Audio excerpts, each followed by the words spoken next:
All right, hi guys. Many thanks for coming to the launch of the Young Professionals Program. The first thing we would like to do is a karakia by Haley, and then we'll move forward from there.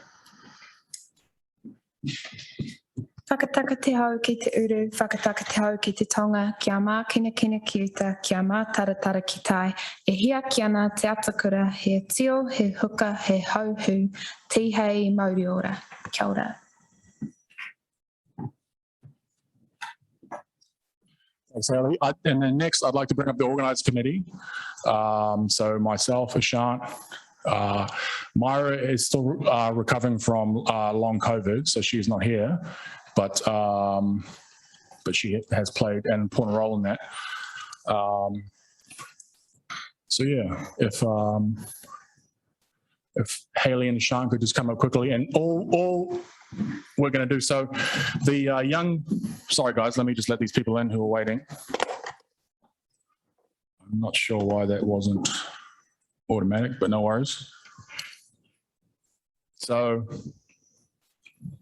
what we're going to do today is we're going to have Giroud, we're going to have an introduction from the organising committee first, and then we're going to have Giroud speak, who's head of school of the School of Government, and then we're going to have a president's message from Waji, and then we're going to have our UN Youth speaker, Alain, and then we're going to have a brief presentation and overview of the Sdgs by Haley, and then we will have a presentation from myself in terms of what the YPP is all about. And then we'll have some final remarks at the end. So yeah, so what we'll do, so we'll just get we'll just quickly talk about pretty much our background, and we won't go too much into detail about the YPP just at the moment. But for myself, I went to, for my undergraduate, I went to the University of Arizona on a tennis scholarship. About 10 years ago, I came back and I started my own tennis coaching company. Then I went to Australia to help my mum out a little bit. And that's the first time that I got involved with the United Nations Association, with the United Nations Association of Australia. And I was interning there with some other people. Then I was asked to join the committee over there and help join the Young Professionals Program, which I'll talk about a little bit later. And then so more recently, I've just finished my master's degree in public policy. And I'm more just taking a break at the moment and looking at my next steps and helping with this. I also serve as vice president, one of the two vice presidents of the Wellington branch. Okay, so I'll pass it on to Haley next. Kia ora. So yeah, I'm Haley. I've got into the UN Association New Zealand Wellington branch recently because I just completed my master's in the SDGs, which is what I'm going to be presenting on in a bit. And yeah, got involved with helping to launch this program because I think it's a really awesome way to get young people involved to ignite the passion for the mahi of the UN. And it sounds really awesome, and I'm gutted I won't be around to join it because I'm off soon, but yeah, that's me. Likewise. Namaste everyone, and welcome you all for coming here today and taking out your precious time out of your busy schedule. And my name is ishant.ghulyani, and I am the co-president or co-chair of the YPP program, which is the launch today. So welcome everyone, looking forward. Thank you. All right, guys, so next I will bring up Giroud, who's the head of school of the School of Government, and he has done plenty amount of work. I'm not going to go into too much detail. I'm just going to allow Giroud to come up and speak today. Thanks, Giroud.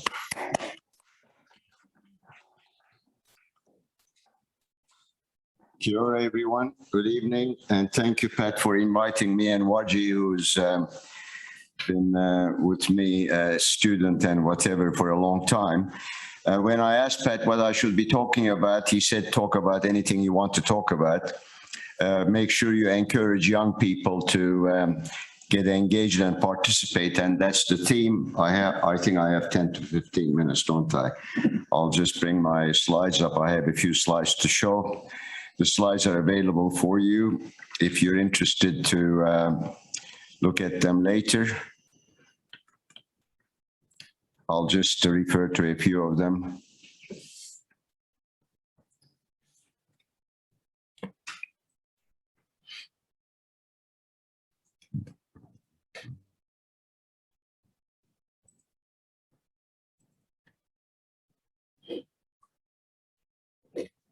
Right, it's about getting involved. Today, of course, is about the young people, trying to encourage young people to get involved. And the key words there are, it's your world. If you don't get involved, nobody else will fix it for you. And the message I have, we're in a big mess, and we don't know what to do about it. And unless you get involved, not only with making marginal changes, but really transformative changes, and I'm not talking about revolutions, I'm talking about transformative changes, this thing is not going well at all. The key points of my talk are: get involved. The first question you ask is, why do I need to get involved? Well, in philosophy, politics, economics, there are only two answers to that kind of question. It goes back 5,000 years. There are only two answers. One is you get involved because it's the right thing to do. Secondly, you get involved because it's consequential. In other words, it generates good consequences. To give you an example, if somebody says, I don't steal, and you say why, the answer could be because it's wrong. That's the moral argument. Or I may go to jail. That's the consequentialist argument. So the points about getting involved, you can either paint it on a moral basis, because sitting on the sideline is the wrong thing to do, or you can say, if I don't get involved, things are getting worse and worse. The next thing is, how do I get involved? I have given up on marginal changes. In other words, United Nations is a good example. You get into it and then you play the game for 50 years and you go to nice hotels and motels and conferences, and then you retire and the next generation comes doing the same thing. You talk about environmental degradation, but you keep flying all around the world instead of just getting on the Skype and talking to people.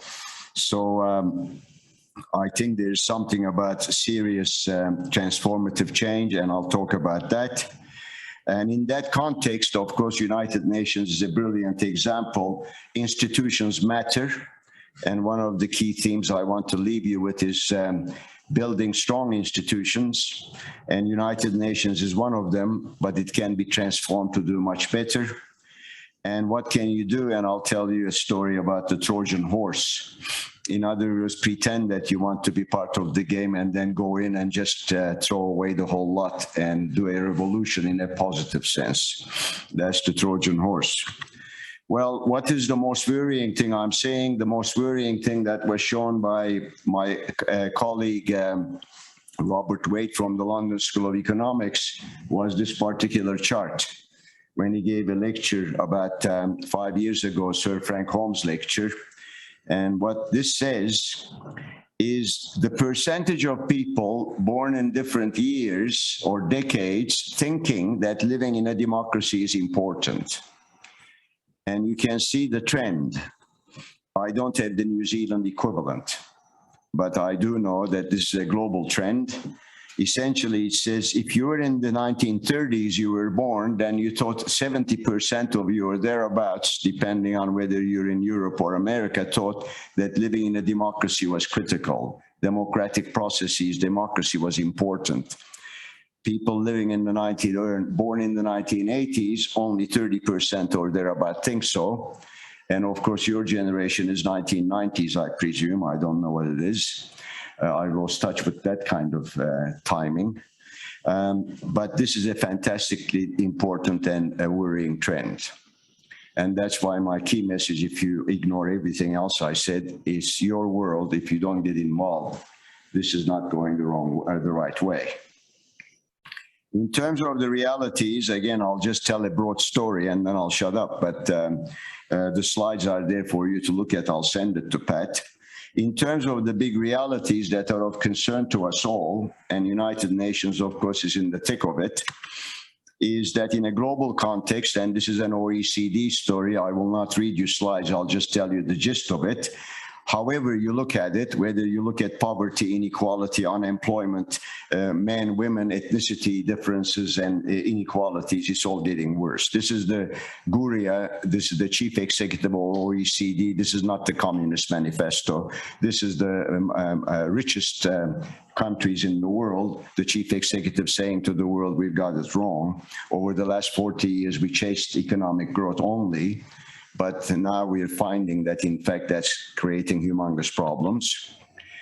And here's the New Zealand image of this, which is, again, not in a Communist Manifesto. This is in the New Zealand Wellbeing Budget of 2019. If you look at this in detail and you just have a cup of coffee and read it, you get into severe depression. Because this is this country, this is not the country I came from, Turkey and all that. This is not that. This is this country talking about mental health, talking about poverty, talking about inequality, talking about environmental degradation. And nobody denies it anymore. And we don't know what to do about it. That's why I talk to young people saying, get your act together and start thinking in a different way. Unfortunately, because all these things I'm painting here are happening in a very, very slow way, we suffer from a boiling frog syndrome. What does that mean? A boiling frog, you put them in a little warm water and you turn on the temperature gradually. The frog is very happy, because it's stupid. It doesn't realize that it's going to eventually boil. And we are all stupid, of course. That's what's happening to us. It's not water, but it's the wider perimeters of the environment, social and all that, that's actually boiling. And we don't know that that's happening. So some people are denying it. They say it's not happening. Half of New Zealand thinks so. In fact, I just gave a presentation to people in Rotorua, and the chief executive of the council there was saying to me that half of society says all this well-being, environmental, and all this kind of stuff is nonsense. So we have to tell a coherent story. Others think technology will save us. In fact, technology destroyed us. For anybody who knows any history, what technology did is substitute machinery for human effort, and technology is extremely damaging to the natural environment. And this is said by Sir Partha Dasgupta, the most frontier, traditional, neoliberal, or whatever you want to call them, economist in the world, saying that's what's happening. And if you don't believe me, read his most beautiful report. It's only 800 pages. You would cry all the way. And it basically paints a picture of a global community that's suffering environmental damage. And some people say, forget it, give up, because the politics is not there. And of course, the most disappointing image of that is our own country, our prime minister having promised to deal with capital gains and related matters, then gets elected and say the median voter doesn't like it, so I will not do it. And that's the reality of politics. So what can we do? Well, the message is institutions matter. What do I mean by institutions? Well, institutions are humanly created things to affect our incentives and our cooperation and behavior. United Nations is one of them. They set constraints, incentives for people to behave in different ways. And there are three clusters of them. There are economic institutions, there are political institutions, and of course, United Nations is both. Think of Sustainable Development Goals in general. It has 17 of these things, and they are a combination of economic and political dimensions. So it's both political and economic. And if you want any academic evidence as to why institutions matter, just read this book. And if you read nothing else, this is a fantastic collaboration by a brilliant economist called Daron Acemoğlu, MIT, and James Robinson, Harvard. One of the first most beautiful collaborations between those two disciplines to ask the question, why do some countries do better than others? They run through all the lists, geography, culture, and they say it's all garbage. What matters is institutions. Good institutions create good outcomes. Bad institutions create bad outcomes. And if you want evidence that institutions matter, here's another picture. This is 1,000 years picture. And the story we used to tell to our students, you tell me when to shut up, give me a 3-minute sort of time. Right, because I sometimes talk too much according to my wife. This story, which we have told for 200 years to our students, was totally wrong, because new data, which just became available, showed us that the story that we were living like nothings for this is about 800 years until the Industrial Revolution hit us, and then all of a sudden we became prosperous and all that, is garbage. And the garbage is based on new data. The new data shows that, in fact, the same period, although we shaved 200 years or thereabouts at the beginning because we don't have data, if you take 10-year averages, you get that kind of picture. On the vertical axis, it's our prosperity, and on the horizontal axis is time, 1,000 years. Thank God the UK, America, and all that have some good data you can put together to build this picture. What this is showing is if you take the zero line here and you look at economic prosperity up and down, that throughout history, people have been very creative.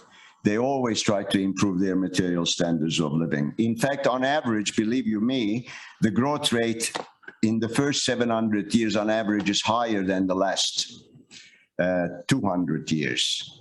What do you see in this graph that is different in the last 200 years, please?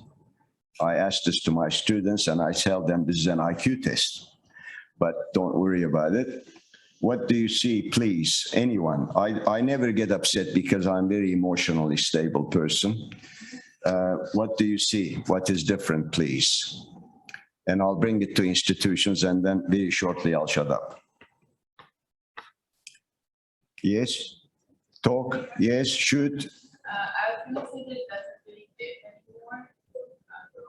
Say that again? Like it doesn't really fit below in this.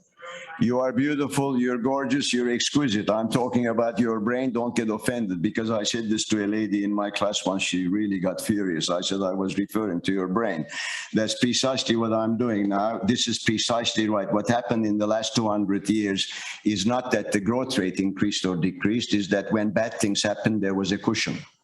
Whereas before, when a plague hit us, we had nothing to do. We just collapsed. When a war came, we all died.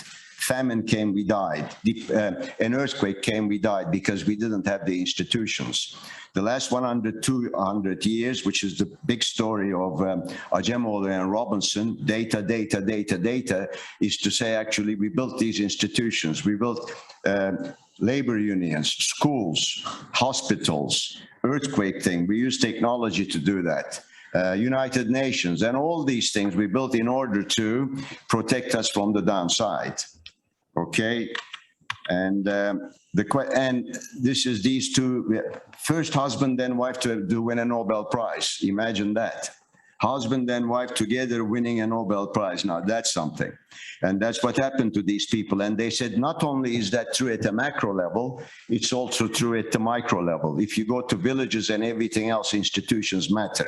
Good institutions create good outcomes, equality and all that. And this guy, a genius Indian man, basically said that institutions at the local level matter a lot. And then we have, of course, the beautiful, beautiful Mariana Mazzucato, who has written many books. This is all available to you to read. Of course, after this, you'll rush to the bookstore and read all this. It is showing the same story, that if you create good institutions, then you can do good things. The United Nations is a good institution potentially, or not. And we'll talk about that very briefly. The question to you is, if that's the case, why do good institutions, this is the main contribution, of course, of Ajemoğlu and Robinson, then why do good institutions emerge in some cases and not in others? That's the big question. And it applies to the United Nations as well. And their answer is that at the end of the day, although in a lot of cases, maybe efficiency and all that matters, but the main thing is distributional consequences.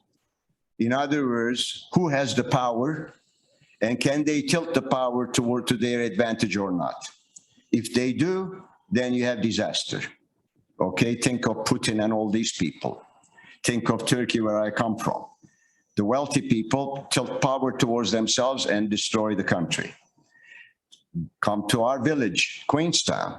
Until very recently, although the community was agonizing about environmental degradation and social fabric related to tourism, in fact, the concentrated wealthy powers actually said, we want more tourism until COVID-19 hit, and they said, maybe we can live without tourism. But the point is, good institutions arise where there is a balanced control on power and the distribution of power. This applies to the United Nations. Right now, it's a crippled institution at the highest level. It can do nothing about the millions or hundreds of thousands of people who are dying as we watch it because of the way the power structure is. So institutions matter, but good institutions arise only if you can balance the power dynamics between them. And that's the whole idea about how do you engage with these institutions. So one of the big themes that's emerging about institutions is good institutions arise if you, and that's from the OECD, is when you really engage with the communities and put them in the driving seat at a micro level. In other words, make everybody participate.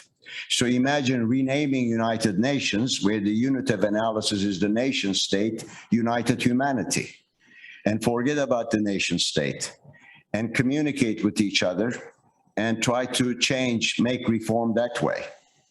The nation state is dying. Everyone who studies politics and political science knows that.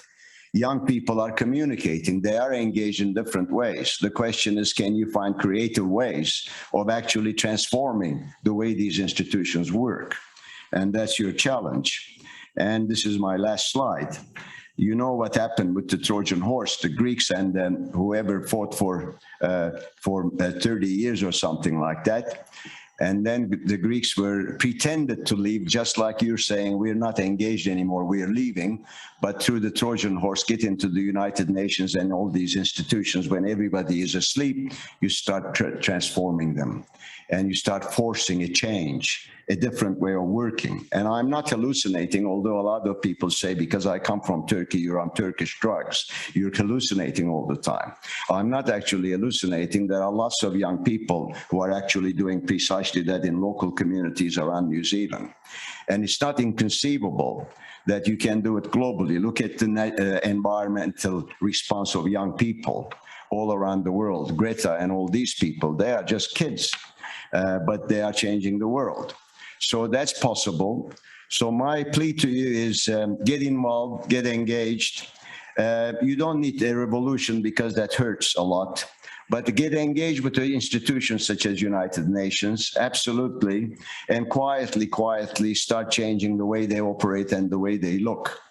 And I think that's the only hope I can see, because otherwise, as I said at the very beginning, we are not going in the right way. And these things will not be sorted by national and other governments who are doing top-down work. It needs to be through genuine bottom-up engagement around the world, using all the wherewithal you have with the technology and all that, and the way you communicate, and starting making change that way. I think that's the big theme of the future. Thank you. Thank you. The slides are available.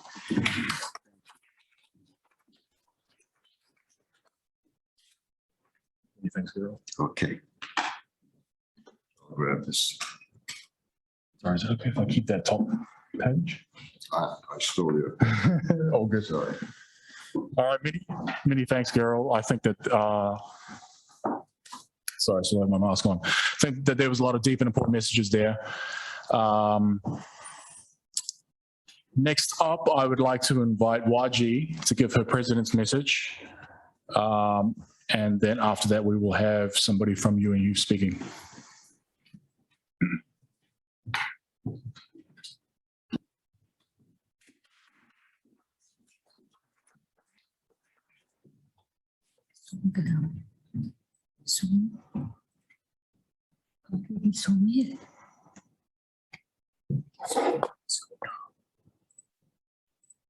No. Are you trying to share your... No, not sharing. Just do Zoom, and then if you like, engage everyone. I can't see that. I'm not sure why that's not showing. Okay, it's not showing. Thank you. Now my time to welcome all of you in person and online. I can't see your faces, but I hope you can see me. Kia ora, now my harimai, tēnei koutou ai tēnei ahi. Welcome to each and every one of you for being here with us in person and online again as we launch a new initiative of the Wellington branch of the United Nations Association of New Zealand. A special welcome to those who are new to UNANZ and have gathered here at our invitation. We also have with us those who have been involved with UNANZ for a long time. I would like to acknowledge your contribution and thank you for joining us this afternoon. Welcome to our special guest, Professor Giroud Karakawa, Head of School of Governance, Victoria University of Wellington. Professor Giroud is always a good friend to UNANZ and is ideally suited to speak at this event. You have seen that how he encouraged not only youth, even us, how to communicate and take the challenge to change the world. Thank you for your very informative and encouraging words. Talking about UNANZ, it's a national community organization and a registered charity. It is made up of 8 regional branches across the country and independent youth association, UN Youth New Zealand. It has affiliates across the New Zealand and a member of the World Federation of United Nations Association. So UNANZ's primary role is to educate New Zealanders about the activities of the UN and its agencies and how we in New Zealand are part of this. Today marks a very special day for UNANZ, especially our branch, Wellington branch. The Young Professional Program is a dream come true of a bridge between UN Youth and UNANZ. It has been made possible by our branch working approach developed last year. We've seen a gap between UN Youth and UNANZ and the people who engage with, so we decided to create this platform to remove this gap. The Young Professional Program is an essential part of our Wellington branch strategy to provide a platform for New Zealand's future decision makers. As Professor Giroud mentioned, to engage more with the strategies and concepts generated and originated from various UN agencies. We decided that the best way to do this is to support them to make their own decisions and make a platform to be active. The YPP youth program will be a part of UNANZ Wellington Branch Executive. It will have the freedom to operate, but answerable only to its members and the Wellington Branch Executive. It confirms that UNANZ is an intergenerational, inclusive, and diverse organization that anyone can join and become active while learning about the UN and its concepts and its strategies. I'm very proud of UNANZ Wellington Branch youth team, youth group for making this dream become a reality. All of this would have been just a dream and only just talking if not your immense support, Pat, especially you, Myra, Hailey, and Ishant in our youth group. Thank you very much. And Victoria.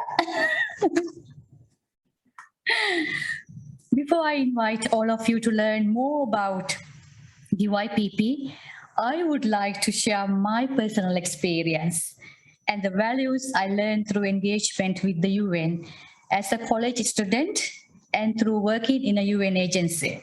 Both experiences helped me to grow as a professional and develop a global view that looks for solutions and not only at problems. It was an invaluable opportunity for a person like me, who was born and grew up in a developing country, facing various hardships since the age of 10 due to economic and social unrest caused by war in my country of birth. I am originally from Sri Lanka. Involvement with the UN helped me to think in broader terms and provided me with the opportunities to meet people from across the world and learn from them, especially from the people from UN. To those of you who are looking for opportunities, I urge you to join the UNANZ Young Professional Program. Grow with it. Use this platform to discover yourself. Play and perform with your own wonderful ideas to promote engagements with the UN more creatively and effectively, contributing to make this world more beautiful and peaceful. From Professor Giroud's world. This is your world. We need transformation and marginal changes. Be a communicator, take the challenge. Also be an integral part of the UNAN's future success and benefit from its long history. Explore opportunities for your future professions. Take the name of New Zealand across all UN agencies.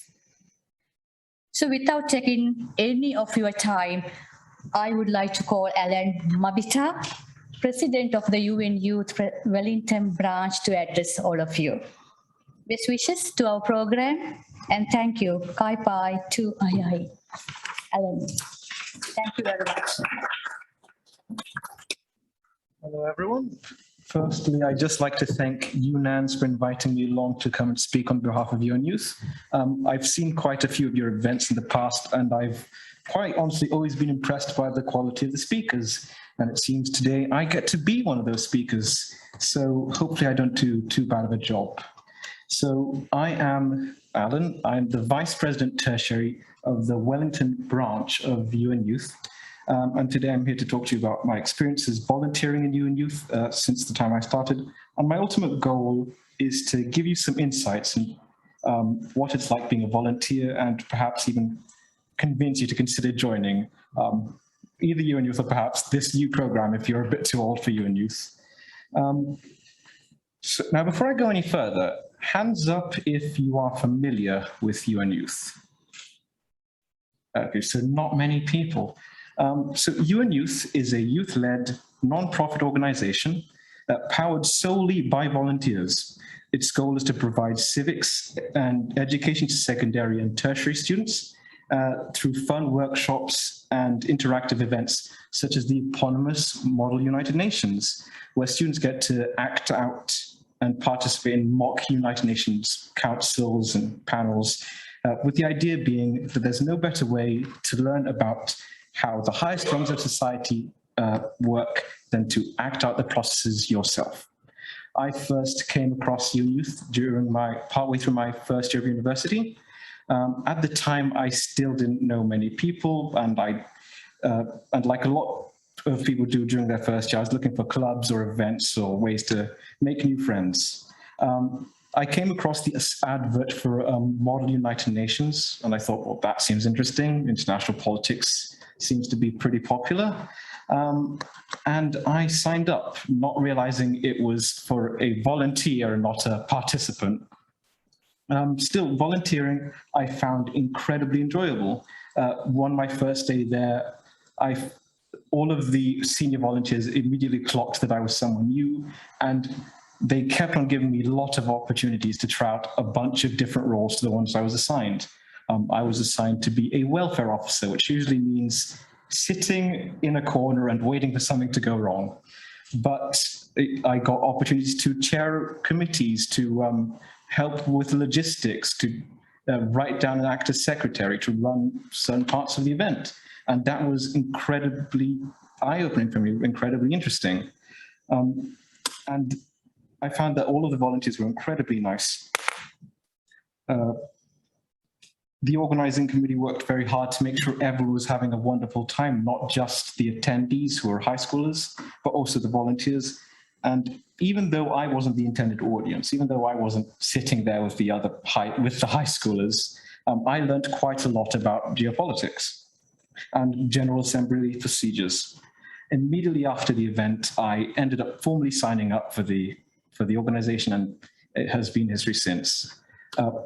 One of the best features of UN Youth, in my opinion, is the fact that it gives its volunteers a lot of opportunities to grow and learn. Since joining, I've vastly improved my ability to work with young people. My general role at UN Youth was that of welfare officer, and that of course comes with the expected health and safety stuff. If someone falls over, give them a plaster. If there's a fire, run out the building. But it also has an aspect of relating to and listening to the young people and learning from the more experienced welfare officers, dealing with some of the sensitive issues that arose, and there were a lot of sensitive issues that sometimes arose. You very quickly learn to become a good listener, and frankly, I believe this has had a very positive impact on my personal interactions. I like to think I've become more understanding because of it. UN Youth has also provided plenty of opportunities for me to upskill myself and to maintain any qualifications I do have. For the welfare officer role, it's usually a good idea to have something like a first aid certificate or a health and safety certificate, or go through those kinds of courses. But not everyone who signs up for that kind of role comes with that kind of qualification. And in those cases, the organization will offer to pay or subsidize for people to take these courses. They'll even pay for you to take entirely unrelated courses. I know someone who ended up taking a mental health first aid course, working with neurodivergent youth course. And there's this idea in the organization that in upskilling the people who run the events, who run the organization, and in improving the individuals, you can improve the organization overall and improve the experience you're providing to the event attendees. And that is something I find vastly impressive. UN Youth was also an organization where I had some of my first ever opportunities as a leader. About just 4 months after I first went to that first UN Model United Nations, I ended up joining the Regional Council as a general member. It's incredibly easy. Everyone just voted for me for some reason. And last year, I also got opportunities to run a committee for an event, something which I have also no experience at all in. And that event was called the Model ICJ, or International Court of Justice. As you can imagine, this is a very law-heavy based event. And I'm an engineering student, so I know nothing about the law, but I had an amazing team who knew far more about the event about law and that kind of thing than I did. And the regional council was always there offering me support. And ultimately, my vision for how I wanted that event to happen was maintained, even despite my ignorance. So far, and also there are a bunch of leadership positions always going for UN Youth, no matter your age. So if you're ever interested, just look up on our website. There's always something on to sign up for. So far, I've spoken about what I've gained from UN Youth, but it's important to know what UN Youth does ultimately. UN Youth educates young people. It exposes them to ideas and concepts they normally wouldn't hear. It allows them to learn about rhetoric, the language of politicians, on how to share their ideas concisely, improving their public speaking, on the art of debate, and the art of compromise. Most importantly, it teaches them about real-world policies and initiatives, things like the Sustainable Development Goals. Having young people learn about these things now will lead to a world where we have better spokespeople, better lawyers, and better leaders. In fact, I'd imagine organizations like UNANZ and the youth program that you're starting here will do much the same.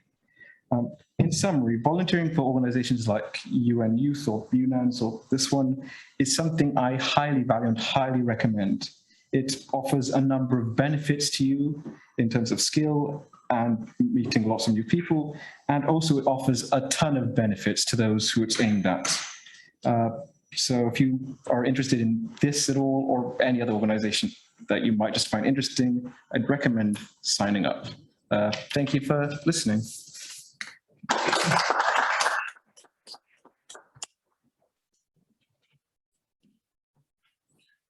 Thanks, Alan. Yeah, and part of our program moving forward, a very important thing is to obviously working with UN Youth and collaborate with each other. And okay, so on to the next presentation. We have Haley, who's going to be discussing about the SDGs. Then I'll do a quick presentation on the YPP, and then we will leave it open to feel free to come chat with any of us or anything like that. Over to you, Haley.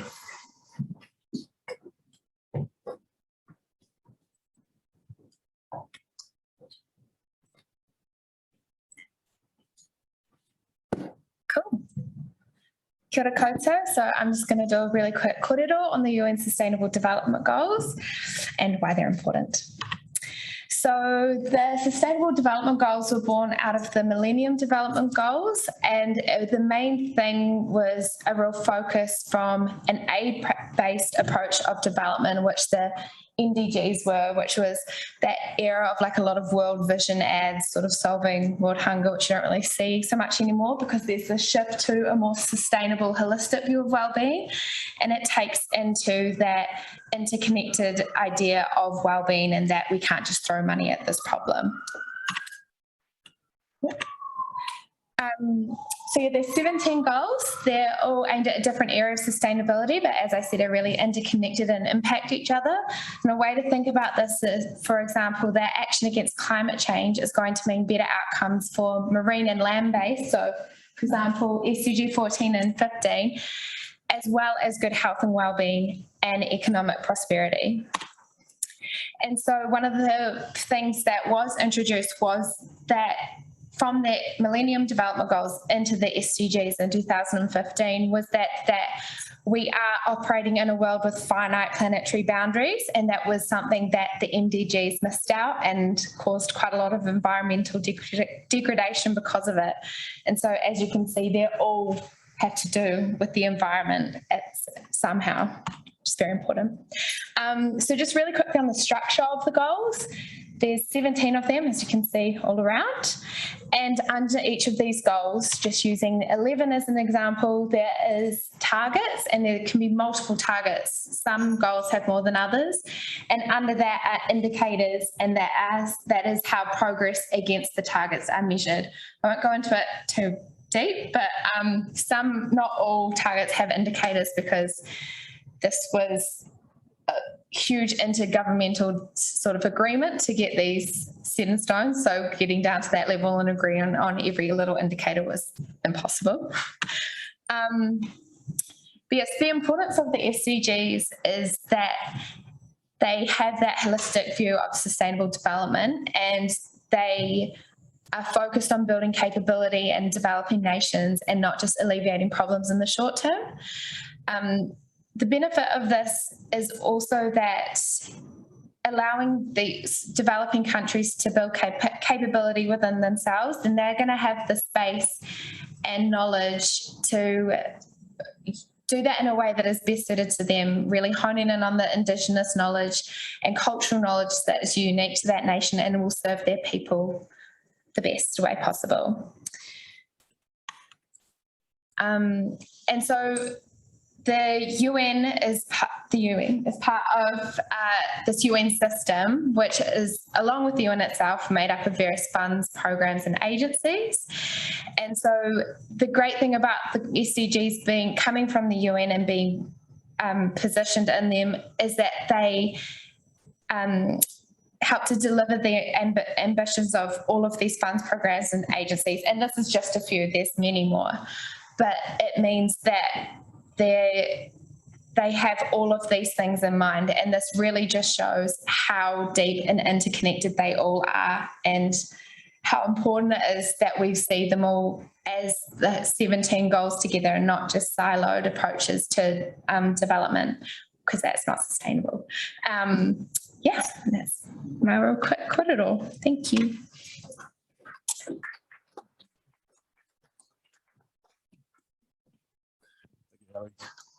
All right, so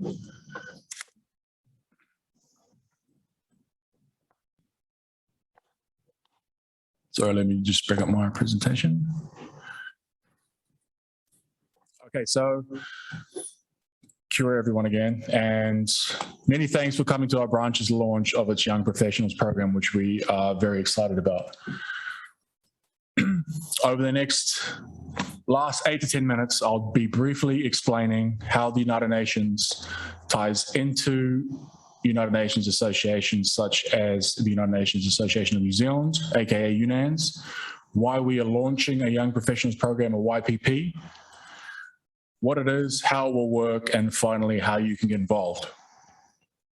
So briefly, how does the United Nations tie into United Nations associations such as UNANZ?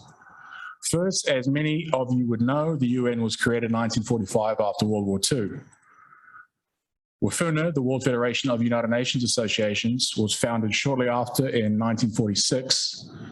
WFUNA is a global non-profit organization representing and coordinating a membership of over 100 national United Nations associations around the world and their thousands of constituents. And UNANZ is a member of WFUNA. So why launch a Young Professionals program for our branch? Last year, our branch created a volunteer program, which was a great insight from our president, Waji. It saw some great young people getting involved with UNANZ. We identified that there was an opportunity to get more young people involved, including university students, young entrepreneurs, and young professionals. After looking at the success of the Young Professionals program with the United Nations Association of Australia, we decided to rename this program as the Young Professionals Program, or YPP, in 2016. In 2016, while working and living in Brisbane, I played a small role in helping to start the Young Professionals Program while serving as a committee member of the Queensland branch of the UNAA. The Australian Young Professionals Program now has hundreds of young people involved with Young Professionals programs active in all the UNAA branches, which is great to see.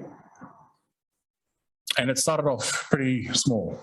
I'll just say it started off pretty light, but it's grown to be very, very large now. So we incorporated starting a Young Professionals program into our strategic plan and decided that we would launch it this year. At the moment, there are two main ways to get involved with the United Nations as a young person in New Zealand. The first way is through UN Youth, which obviously has been discussed, which is the youth arm of UNANZ and is targeted to people between the ages of 15 to 24. They do an amazing job. The second way is to become a member of UNANZ and join a branch such as our Wellington branch. This can also include seeking to get elected onto a branch and national executive committee. However, we would like to see more young people involved with UNANZ. Just as it was identified in Australia, a Young Professionals program can greatly help with this. A YPP can also serve as a bridging gap between UN Youth and UNANZ, with older youth leaving UN Youth able to stay involved with the UN by joining the Young Professionals program. And as people in the Young Professionals program get older, they have the opportunity to join UNANZ, including as a branch committee member. So what is the Young Professionals program? In one paragraph, the YPP can be explained like this. The YPP aims to increase awareness and understanding of the United Nations and its goals for young New Zealanders. This will be done in collaboration and alignment with the UNANZ Wellington Branch. And we believe that the YPP will provide a platform for young people to become more informed, engaged, empowered to promote the objectives of the United Nations. The YPP will provide an opportunity for young people to learn and engage with the UN, including learning about why the UN exists and what it stands for, including in areas such as the 17 Sustainable Development Goals. It provides an opportunity to be involved with the UN events, such as bringing awareness around climate change or the importance of reducing discrimination in our society. There will be the opportunity to get involved in social issues you are interested in. It is a great opportunity to meet new friends and create networks, and it is a very helpful thing to add to your CV. The program is targeted to 18 to 35-year-olds, including university students, young entrepreneurs, and young professionals interested in getting involved with the UN and UNANZ. The YPP has its own committee, chair, secretary, treasurer, etc. And as mentioned, it works in collaboration with the UNANZ Wellington Branch. This diagram shows the newly created UNANZ Wellington Branch YPP on the left. Currently, the co-chairs of Myra and Ishant are looking for people who want to be on the committee, for example, as a secretary, treasurer, social media manager, events and programs manager, etc. Or you might want to be on the committee without having one of those roles. So let either of them know if you're interested, or put Y or yes in the box on the sign-up form to say that you're interested in joining the committee, which I'll bring up. Oh, sorry, it's right here.